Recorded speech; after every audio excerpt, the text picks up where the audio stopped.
Bom, e para dar início ao conteúdo de hoje, eu gostaria de convidar ao palco a jornalista Cristiane Pelágio, mediadora do primeiro painel, Os Desafios da Construção Política do País nos Próximos 4 anos.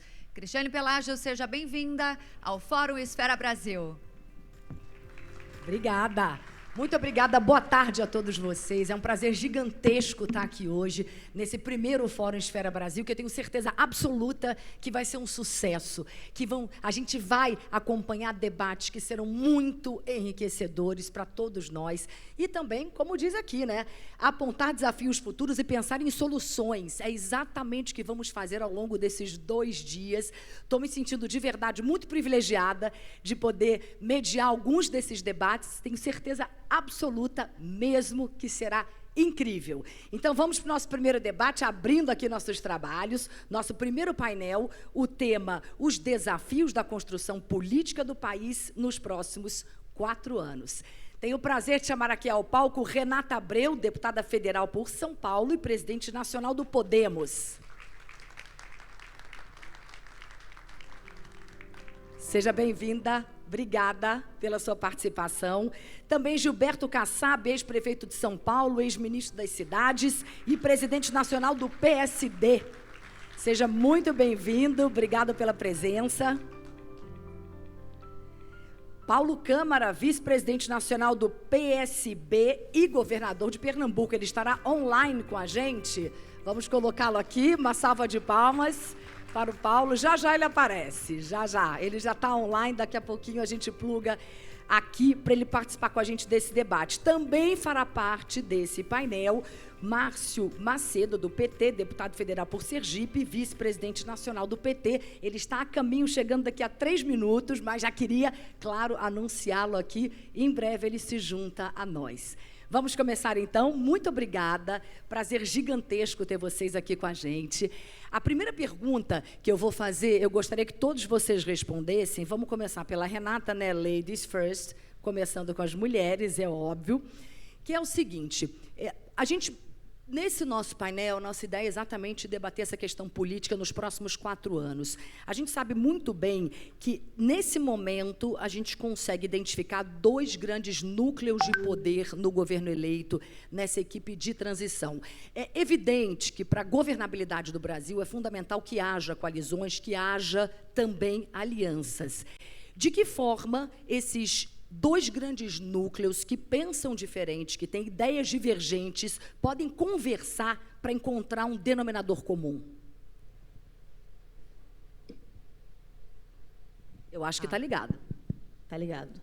Boa tarde, Cris. É uma alegria estar aqui com vocês no Fórum Esfera, parabenizar pela iniciativa desse evento para discutir política, para discutir Brasil. É uma alegria estar aqui com esses grandes nomes, como nosso presidente Gilberto Kassab, Paulo Câmara, Márcio. Uma alegria poder falar nesse momento tão importante do nosso país. De fato, a gente tem um grande desafio. Essa foi uma eleição histórica que mostrou, acho que pela primeira vez, uma superação da ideologia acima, inclusive, do poderio das máquinas públicas, né? Então, naturalmente, você tem, e é um fenômeno mundial, um parlamento cada vez mais sendo eleito pelas novas tecnologias, pelas redes sociais, com posicionamentos muito claros ideológicos, e acaba sendo um parlamento que fica muito refém dessas redes sociais que influenciam diretamente no voto dele, inclusive dentro do parlamento. Então, antigamente, você tinha um poder muito grande do executivo na captação desses votos no Congresso, porque o eleitor ele influenciava diretamente o voto do parlamentar à medida que ele cobrava do parlamentar uma entrega efetiva na ponta, que acabava sendo, pelo desconhecimento do eleitor, de compreender que o papel de um deputado federal e de um senador é justamente a fiscalização do poder executivo, mas ele acabava sendo cobrado de um papel que sempre foi do executivo. Está aqui o ex-governador que pode falar muito bem, o ex-prefeito que pode falar muito bem sobre como o legislativo acabava sendo cobrado. E isso muda. de uma forma substancial nessa nova era da humanidade, que é a era da tecnologia, que cria uma ruptura no sistema democrático. A democracia, ela não é um sistema estático, ela é um sistema que está sempre em movimento. E é uma nova democracia que todos nós da classe política estamos aprendendo a lidar. E não há vácuo, né, não nesse há vácuo. movimento. Exatamente. Então, o grande desafio é que essa eleição mostrou que a ideologia prevaleceu sobre o poderio das máquinas. Então, naturalmente, aquele parlamentar que foi eleito dessa forma, se hoje ele se curva ao papel de uma composição com o executivo, abrindo mão daquele eleitor que o elegeu, ele vai ter um grande trabalho. Então, o desafio do governo é justamente compreender esse momento em que esse parlamentar tem compromisso com o eleitor, muitas vezes oculto, que ele deve prestar contas e que não está preocupado, está muito mais preocupado com ele manter aquela coerência ideológica do que com a entrega efetiva numa eventual composição com o governo para avançar na entrega, na ponta dos problemas operacionais do bairro, da cidade, como sempre se deu até essa eleição. Kassab, por favor. Obrigado, Cristiane. Um prazer muito grande estar aqui junto com a Renata, o Paulo Câmara, o Márcio Macedo, tendo você como nossa mediadora. Quero cumprimentar o João Camargo, a sua esposa Ana, cumprimentar nosso anfitrião, o prefeito Walter Suman, e dizer para você que o governo foi eleito. O presidente Lula teve mais da metade do apoio dos eleitores brasileiros. Portanto, como se dará esse governo? Será um governo sob o comando dele. Como será o comando dele? Será um comando de uma pessoa habilidosa, que pela terceira vez é presidente da República, e que vai necessariamente ter que somar as diversas posições que tem nessa aliança, e já conviveu com isso na campanha, para que possa seguir em frente ao longo dos 4 anos. Eu entendo que o governo Lula será um governo centro-esquerda, e nós temos hoje a oportunidade de cumprimentar aqui o Márcio Macedo, convidá-lo aqui em nome da Cristiane para subir Por favor, obrigada. Fazer as vezes aqui da Cristiane. Está fazendo as honras da casa, obrigada. Seja bem-vindo, muito obrigada. João a gente Camargo, acabou de começar. Depois eu quero Tudo metade minha em relação à Cristiane.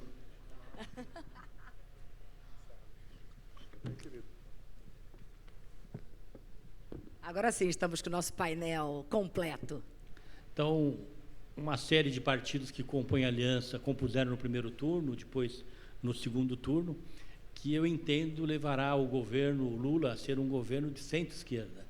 Então, respondendo à sua pergunta, será uma força política majoritária no Brasil, que venceu as eleições, com a oportunidade que tem de responder aos grandes desafios que temos pela frente, principalmente no campo social, fazendo com que o PT, que é um partido à esquerda, se componha com esse partido de centro, fazendo um governo de centro-esquerda, em contraponto com o que acontecerá em São Paulo, um governo de centro-direita e que também terá a responsabilidade de ter as mesmas respostas para os mesmos desafios.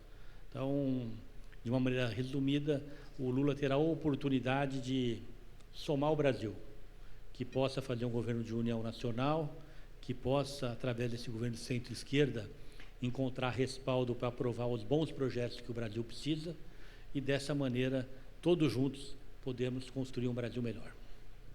Vou passar a palavra para o Paulo Câmara, agora que está online com a gente. Por favor. Boa tarde, Cristiane. Boa tarde a todos que fazem a Esfera Brasil. Cumprimentar a presidente Renata, o presidente Kassab, o Márcio Macedo, também representando o Partido dos Trabalhadores. Dizer que, para nós, é um momento de muito otimismo em relação ao futuro. Entendemos que o Brasil hoje passa por um processo de uma eleição difícil, mas uma eleição que trouxe de volta a esperança de um país melhor nos próximos 4 anos. E o trabalho do presidente Lula, do qual o nosso partido, o PSB, que eu sou vice-presidente, representa, é justamente trabalhar para uma reconstrução desse país. Reconstrução em todas as áreas, em todos os setores, uma reconstrução necessária. E o presidente Lula está pronto, está preparado para esse desafio. Ele vai trabalhar com muito diálogo, vai construir uma base política, eu não tenho dúvida, que dê sustentação para esse desafio de reconstruir o Brasil e trabalhar naquilo que o povo brasileiro hoje espera, que é a diminuição das desigualdades sociais e das desigualdades regionais.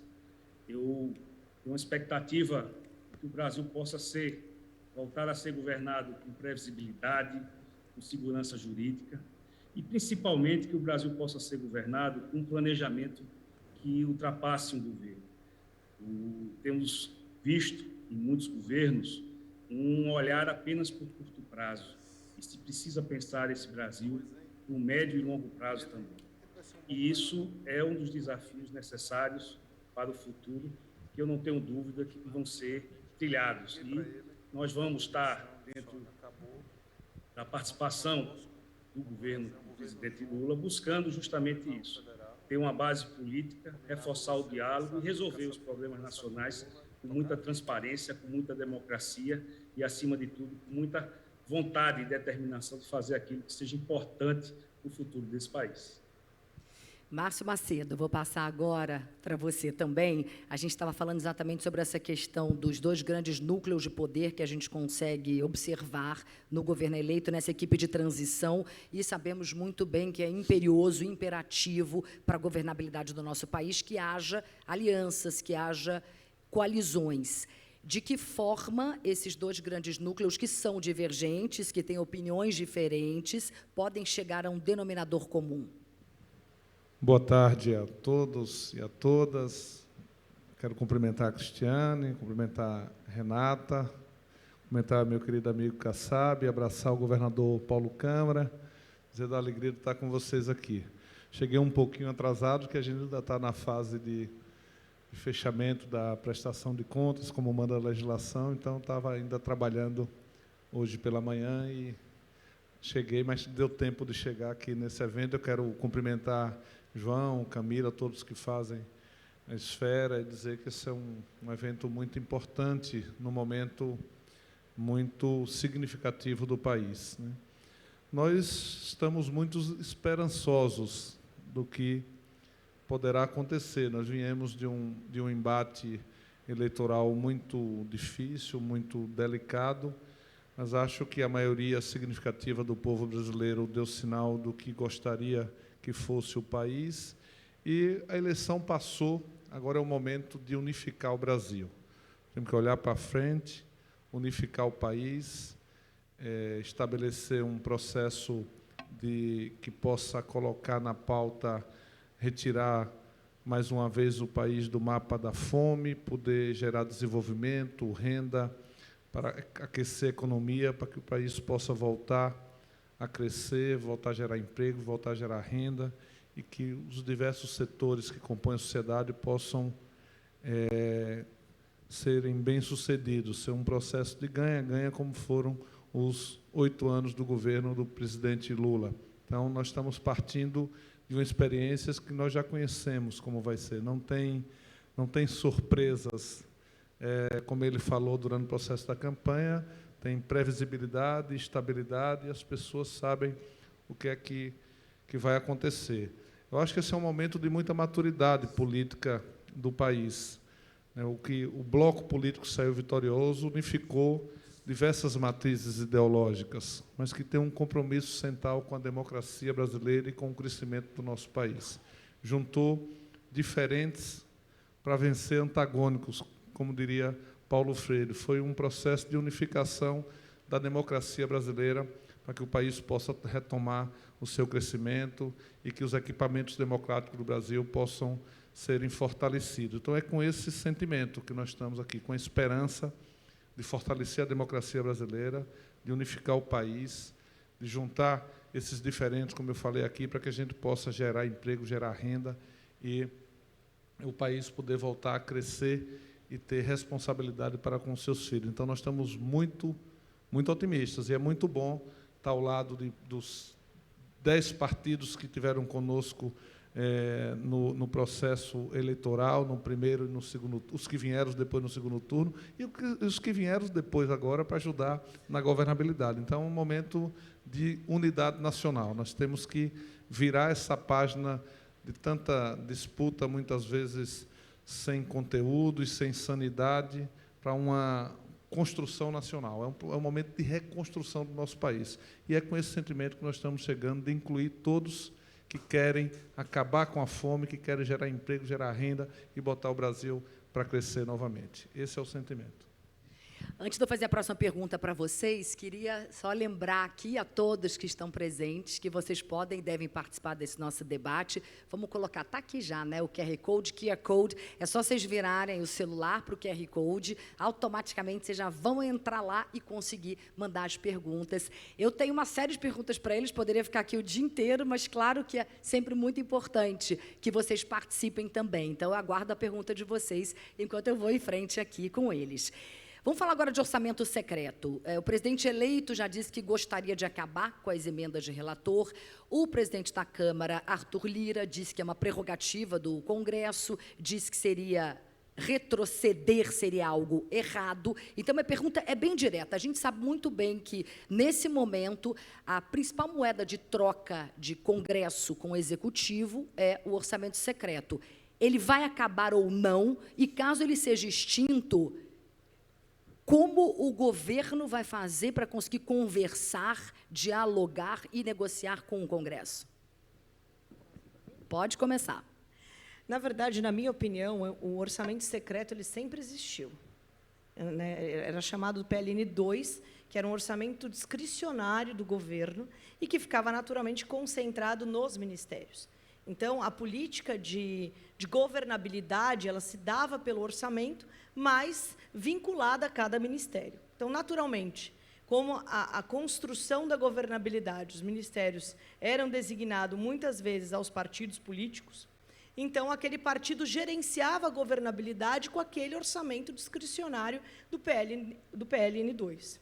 A inovação é que parte desse PLN 2 foi para o PLN 9, que foi o chamado orçamento secreto, que ficou as emendas de relator, que sempre teve no país. A questão do secreto é um problema em qualquer um dos dois formatos, tanto no formato quando ficava discricionário do governo, como também quando vai um orçamento para o Congresso. Então, a grande luta sempre vai ser a transparência e, naturalmente, o valor, porque é importante para o governo, sim, uma reserva de recursos para que ele estabeleça as prioridades nacionais.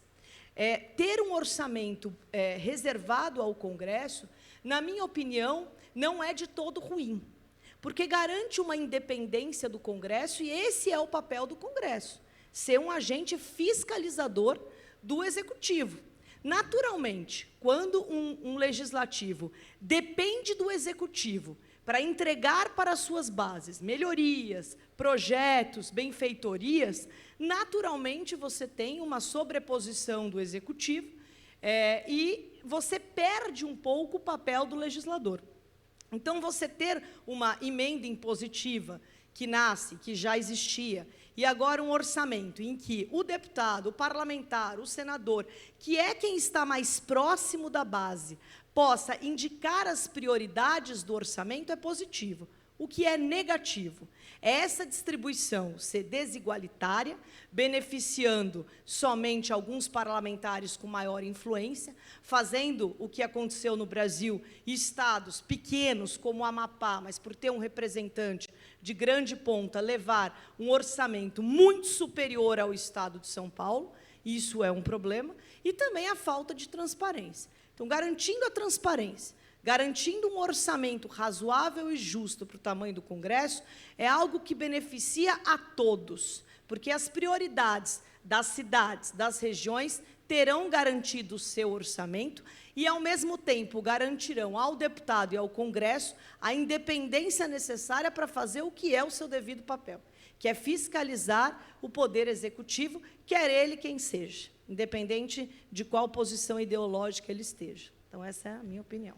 Kassab, queria ouvir a sua opinião também. A grande questão aí é essa falta de transparência como coloca aqui a Renata para a gente? Há muito tempo, Cristiane, eu trabalho no Brasil junto com uma série de outras lideranças políticas de todos os partidos para que a gente tenha uma legislação que diminua o número de partidos. Felizmente, agora nós estamos no rumo certo, com a cláusula de desempenho, com a proibição da coligação nas eleições proporcionais para vereador, para deputado estadual, para deputado federal. Nós vamos gradativamente diminuir o número de partidos. As legendas vão fazer fusão entre si, incorporação. É o caso da Renata, ainda essa semana o Podemos incorporou o PSC, e nós vamos chegar a um número ideal de partidos, que é 5, 6 partidos no máximo, se possível em 10 anos. Daí sim nós vamos ter uma estabilidade no nosso sistema partidário, nós vamos ter condições da sociedade se identificar com partidos, não apenas com candidatos. Ela vai saber o que representa o partido e o que representa o candidato. Independente dessa questão, eu sou radicalmente contra as emendas, seja as impositivas, seja as do orçamento secreto, não secreto, emendas de bancada. Eu entendo que um governo executivo foi eleito para governar. E essa posição eu tenho desde que eu sou vereador. O papel do parlamentar que perde as eleições do seu partido é fiscalizar. É fiscalizar, é denunciar, não é governar direcionando recursos. Ele perdeu as eleições.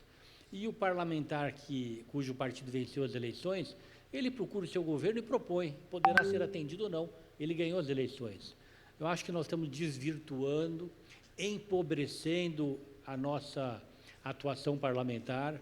Os deputados, os vereadores, sejam deputados federais, estaduais, estão se tornando despachantes de vereadores, de prefeitos. Falo isso de uma maneira respeitosa, porque eu não estou criticando as pessoas. Estou criticando a possibilidade que a nossa legislação nos dá.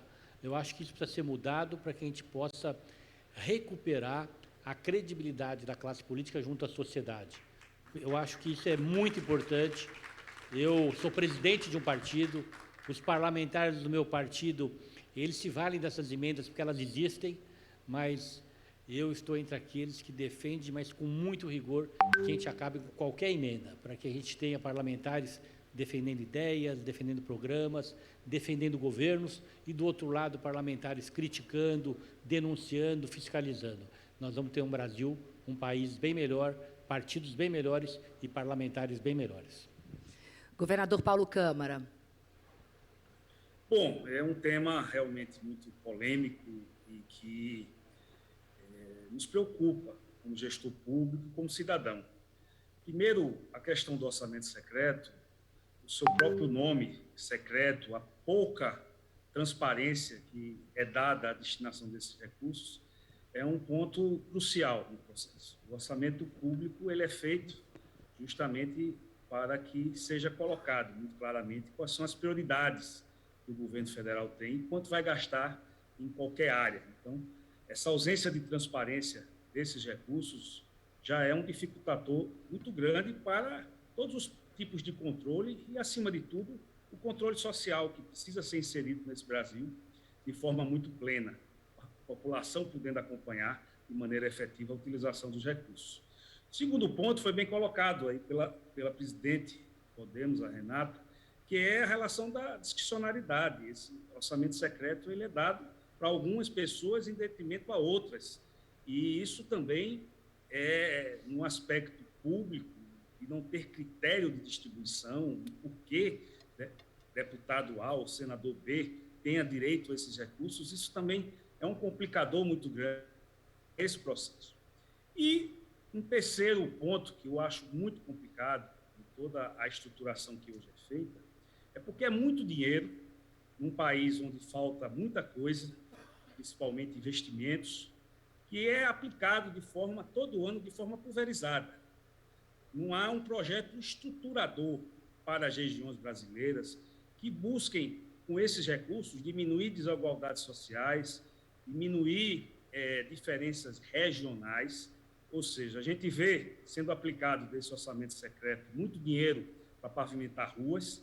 Pavimentação de ruas é importante, mas é feito de forma sem nenhum critério. Tem município que tem rua pavimentada, tem município que não recebe, não tem rua pavimentada. Muita máquina sendo distribuída, não há nenhum tipo de união de esforços para se fazer ações onde essas máquinas têm um mínimo sentido de funcionar para o atendimento de uma coletividade, enquanto a gente vê nos estados brasileiros faltando recursos para a saúde.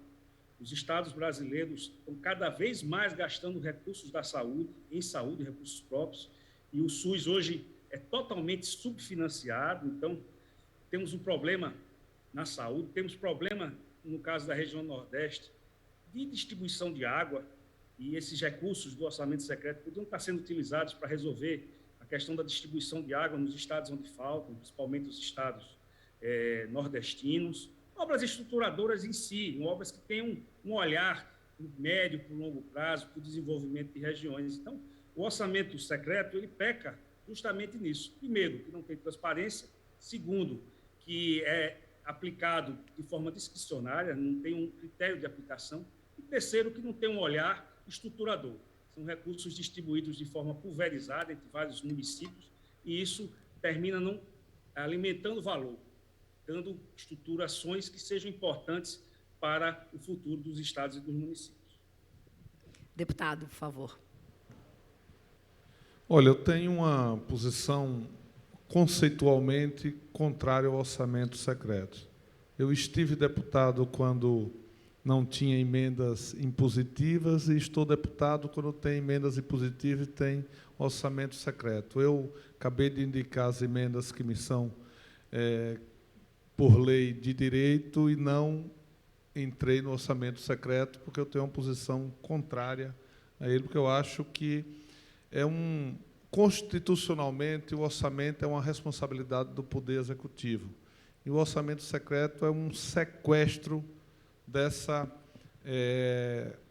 posição constitucional que é dever do Poder Executivo do país. Então, é uma confusão de poderes e termina que o Poder Legislativo interfere substancialmente no Poder Judiciário quando ele se apropria do orçamento da União. Então, isso causa distorções significativas na vida pública brasileira. Então, eu penso que o orçamento ele poderia até ter uma participação do Poder Legislativo, mas ajudando na concepção e distribuição das obras estruturantes do país. Então, o deputado pode até dar uma sugestão ou indicação de uma obra, mas que ela estivesse dentro das obras que possam gerar desenvolvimento para a nação, obras estruturantes, como, por exemplo, uma ferrovia que pode ligar regiões, pode levar desenvolvimento, um porto que pode promover o escoamento da produção do país, um projeto de levar água para quem tem sede nas regiões mais distantes dos centros urbanos da nossa terra. Então, mas não dá para os parlamentares se apropriarem do orçamento de forma indiscriminada, e nós sabemos o quanto isso é prejudicial, como foi agora nesse processo da eleição, como o derrame de recursos foi uma coisa assustadora e que, em muitos locais, fez a diferença entre eleger a bancada A ou bancada B. Então, além do que, quando você fala de orçamento, que é secreto, ele já começa mal, né? Se ele é secreto, não é que não tem coisa boa aí por trás. Então, se ele é bom, tem que ser aberto, não pode ser secreto. Tem que ser que possa ser discutido e debatido com a sociedade. Então, eu acho que esse foi um retrocesso político na relação federativa e na relação entre os poderes do país. Eu penso que, ao invés do orçamento secreto, deveria ter um orçamento participativo, um orçamento que fosse e um planejamento participativo, que envolvesse o conjunto da sociedade, e hoje tem instrumentos tanto de democracia direta quanto de presencial ou pela internet, que pudesse estabelecer meios que a população pudesse ajudar na definição das políticas públicas e do orçamento da União. Então, eu tenho, Cristiano, uma posição conceitualmente contrária, não me beneficiei do orçamento secreto, eu acho que ele foi uma experiência ruim para o país, contribuiu negativamente no processo eleitoral e foi um derrame de dinheiro que poderia ter sido destinado em obras importantes para o país, em construção de hospitais, em fortalecimento da educação, da saúde, e a gente, eu não sei se você vai entrar nesse assunto, mas vou adiantar, e nós nos deparamos com uma fragilidade terrível do orçamento da União, né?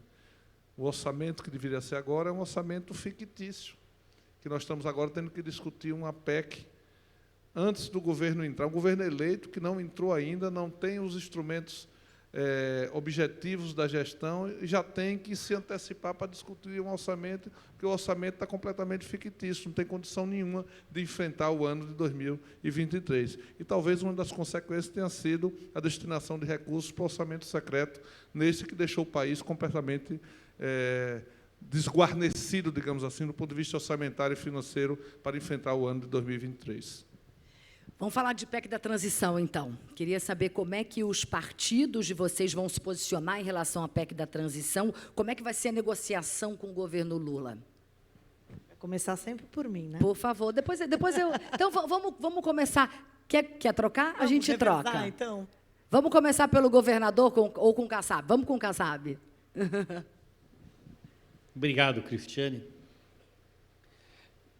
Para analisar essa PEC, nós temos que, primeiro, lembrar que o senador Eduardo Suplicy tinha razão. Era preciso que o Brasil tivesse a renda mínima. Eu não sei se o nome é Auxílio Brasil, Bolsa Família, mas a verdade é que esse auxílio está sendo muito importante para as famílias mais carentes. Eu conheço bem a cidade de São Paulo, a maior cidade do Brasil, uma das cidades mais ricas, onde tem mais riqueza, mas onde tem mais pobreza. Conheço como poucos, cada buraco, cada padre, cada pastor, cada hospital. Tenho muitos amigos em situação de extrema humildade, vulnerabilidade, e eu posso lhe dizer que esse auxílio está fazendo a diferença na vida dessas pessoas. As pessoas estão comendo com esse auxílio. Portanto, nós temos definitivamente, permanentemente no Brasil, implantado renda mínima. Com a vantagem de que esse auxílio agora, ele permite que a pessoa trabalhe. Então, é uma renda mínima mesmo. E ele é tão importante, tão consensual em todo o Brasil, que em plena campanha eleitoral, uma campanha muito acirrada, onde tivemos praticamente um empate político e uma vitória eleitoral do presidente Lula, todos, inclusive os liderados pelo presidente Lula, votaram a favor da concessão desse auxílio. Então, é uma unanimidade. Com essa observação, eu posso dizer que não há quem fique contra essa PEC, porque ela vai viabilizar a continuidade desse auxílio, qualquer que seja o seu nome. O que precisa ser discutido, qual é a extensão dessa PEC? Qual é a sua dimensão, em termos de valores, em termos de prazo? Eu me incluo entre aqueles, portanto, que apoia essa PEC, mas que alerta para os cuidados de preservarmos a nossa estabilidade fiscal.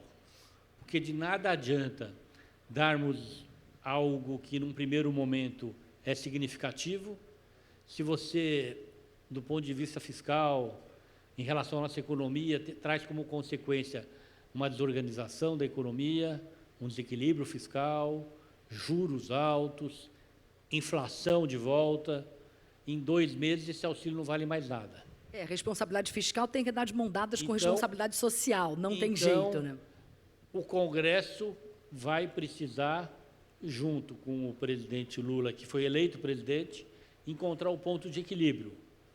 Porque se não encontrarmos esse ponto de equilíbrio, daqui a 3 meses, o presidente Lula, recém-possado, vai estar apanhando de todo o Brasil e o Congresso Nacional vai estar apanhando porque eles erraram.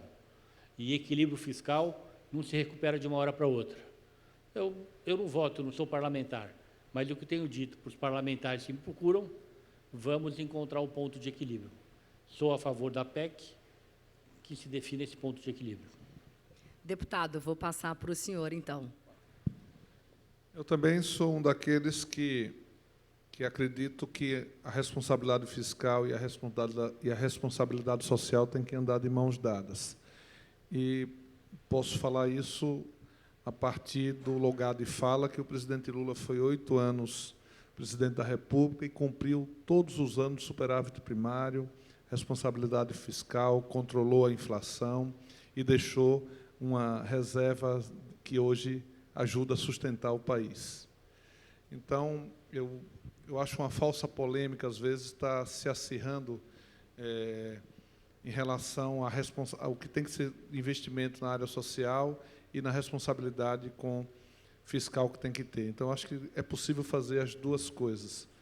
Então, o que nós nos deparamos é que tem como eu comecei no final da minha fala anterior, dizendo que tem um orçamento fictício, que o próprio Auxílio Brasil, ou Bolsa Família, como nós chamamos, ou renda mínima, como o Suplicy chama, foi consenso dos dois candidatos que disputaram a eleição e foi aprovado por 100% da população brasileira que foi até as urnas, que os dois candidatos defendiam. E não está previsto no orçamento o Auxílio Brasil ou Bolsa Família de R$600.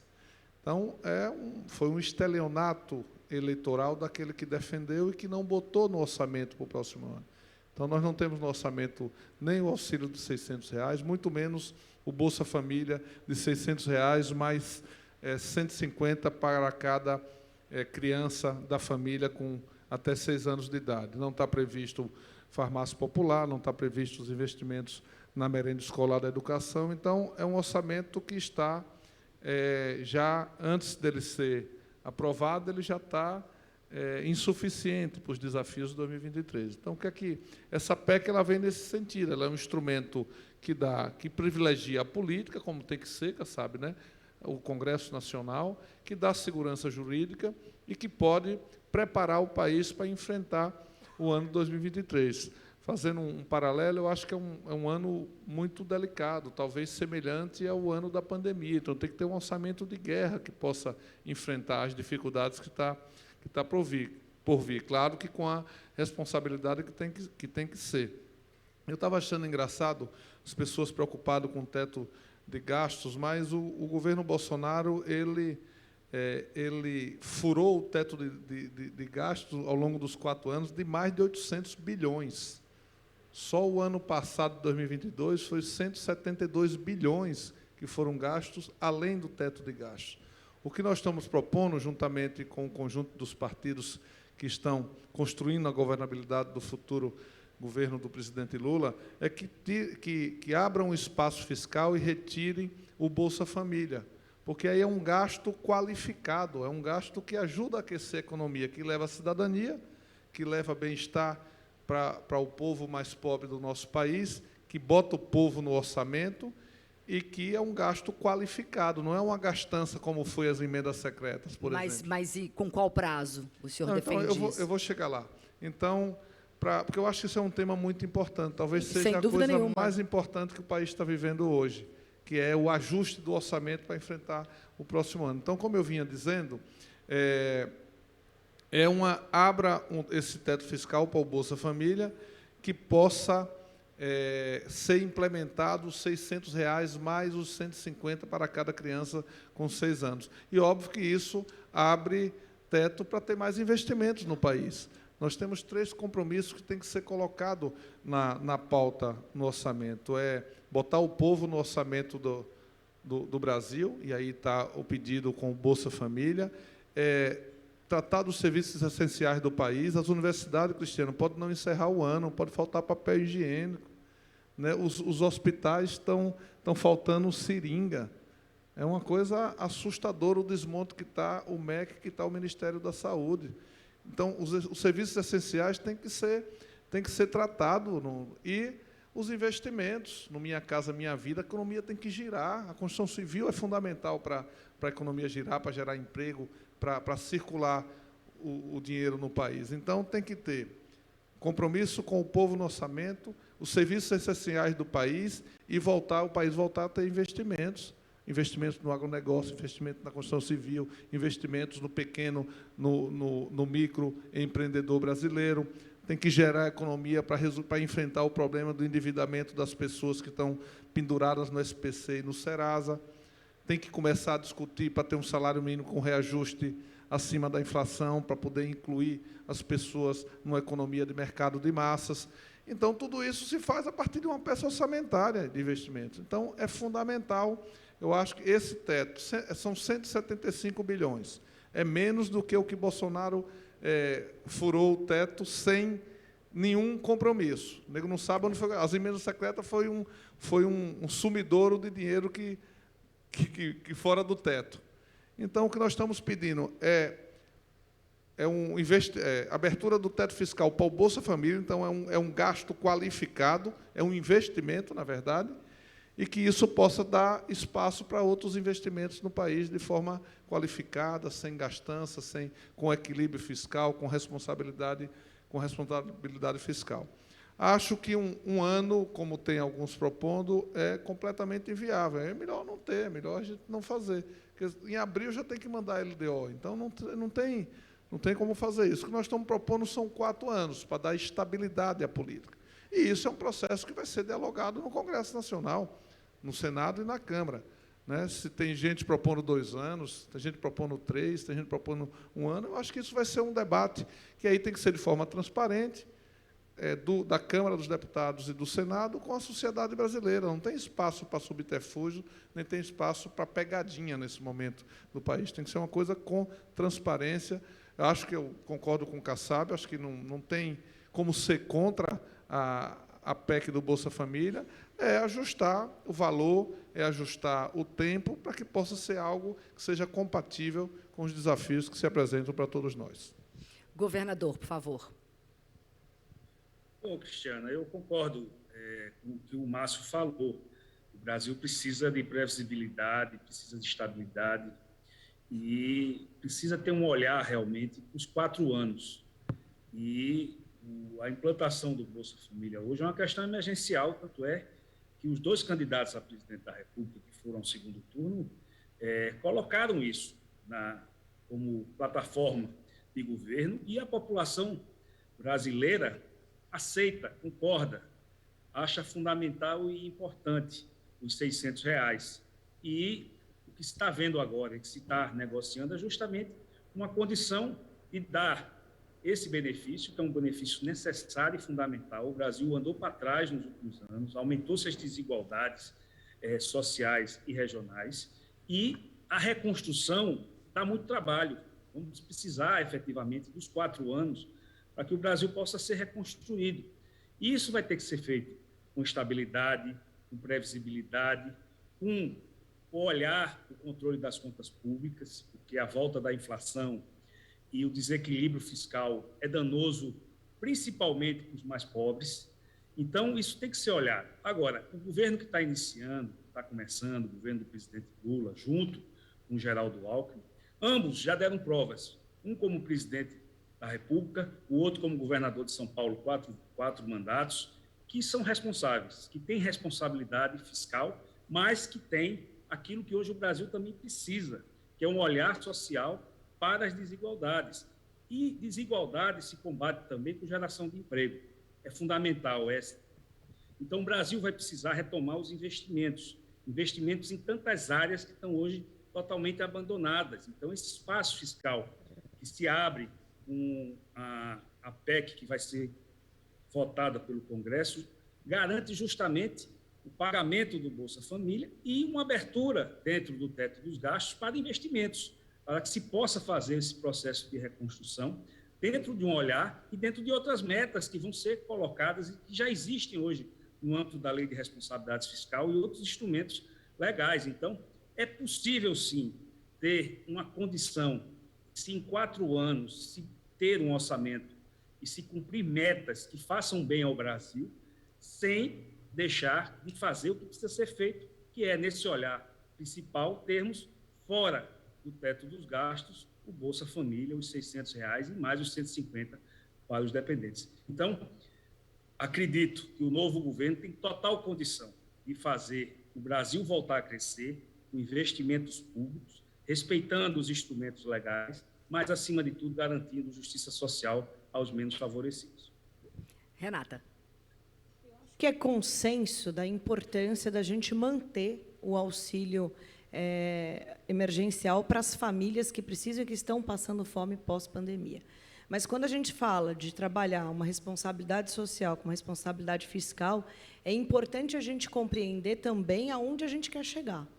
Quando você fala de um orçamento para 4 anos, a lei orçamentária ela vem justamente para definir as prioridades do orçamento no próximo ano. Existe essa prioridade? Existe. Então, ela precisa, sim, de uma PEC para garantir esse orçamento para o próximo ano. Agora, é importante a gente compreender o que a gente quer. Nós queremos cidadãos cada vez mais dependentes do Estado ou a gente quer investimentos e políticas públicas para que as pessoas possam ter um salário digno e possam escolher que médico ela quer ir, que escola ela quer estudar? A realidade do Brasil ainda é de extrema pobreza e de pessoas passando fome. Então, é natural que é necessário, sim, um salário, uma renda mínima para essas pessoas se manterem. Mas o nosso foco tem que ser ainda maior.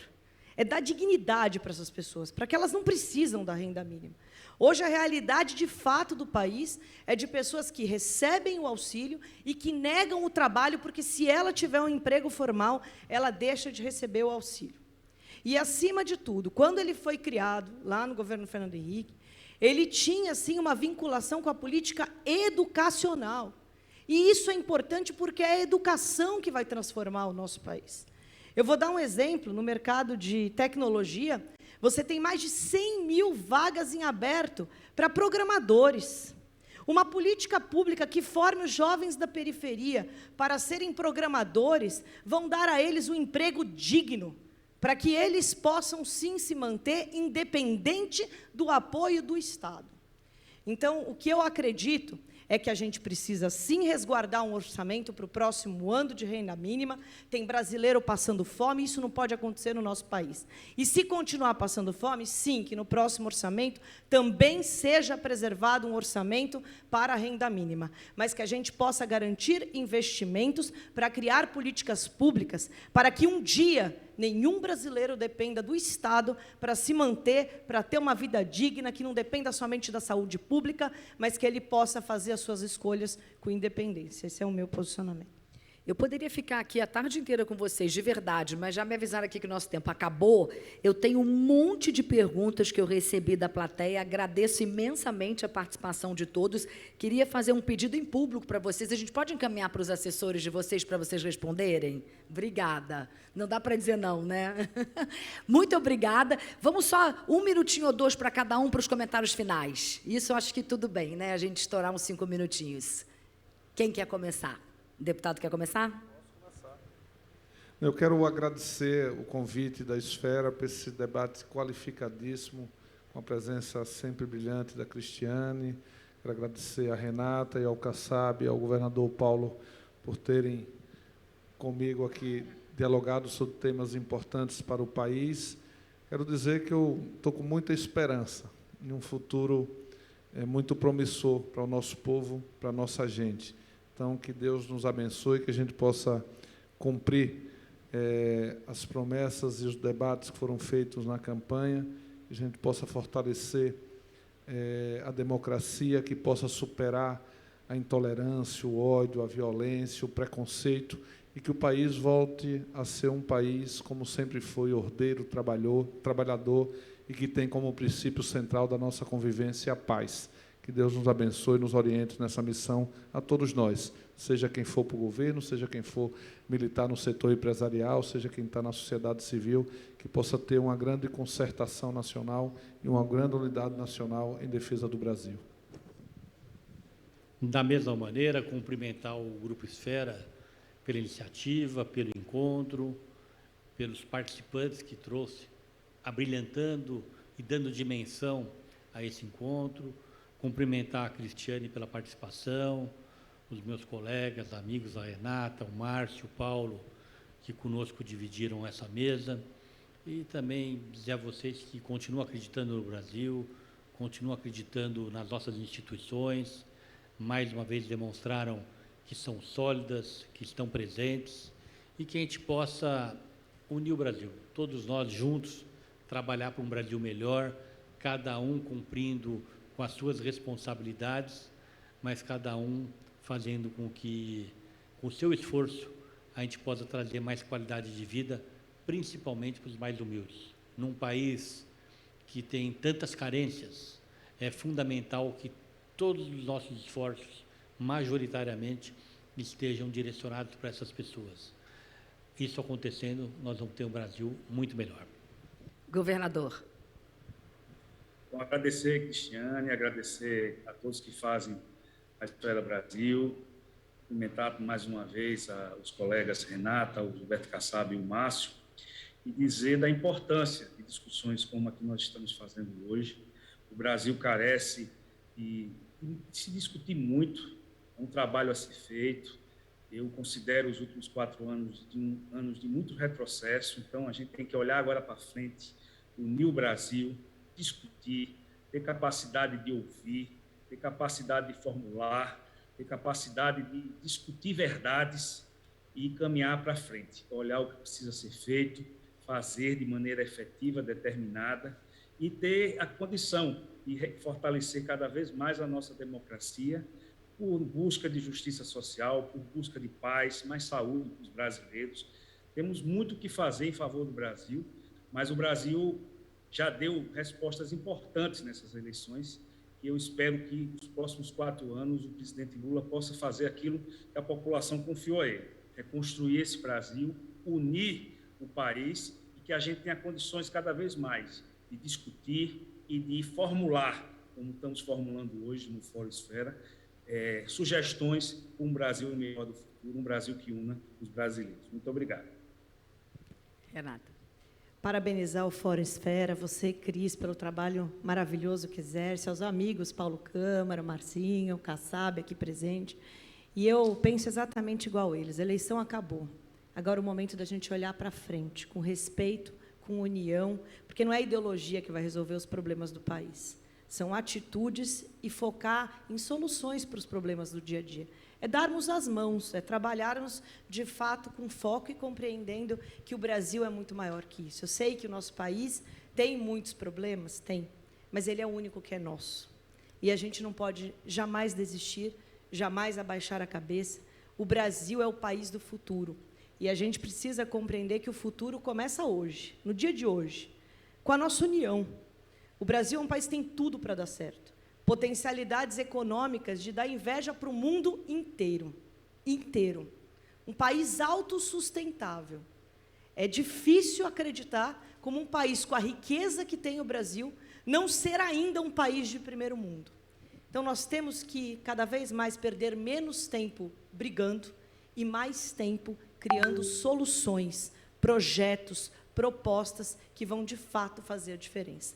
Parabéns a vocês por estarem aqui hoje, numa sexta-feira à tarde, para discutir política, porque é discutindo com respeito e união que a gente avança. Parabéns a cada um de vocês e que Deus possa abençoar o nosso país, o nosso governo, que a gente caminhe sempre para frente. Discutir política é discutir o nosso futuro, né? Não tem jeito. Muito, muito obrigada de verdade. Foi maravilhoso, uma delícia estar aqui com vocês hoje. 1 hora passou voando, impressionante. Uma salva de palmas aqui para eles. Muito obrigada. Queria agradecer também a participação aí de vocês com as perguntas. Eles já prometeram que vão responder a todas as perguntas que a gente vai encaminhar para os assessores. Muito obrigada, boa tarde, bom fim de semana para vocês. Um beijo. Governador, obrigada também por participar online aqui com a gente.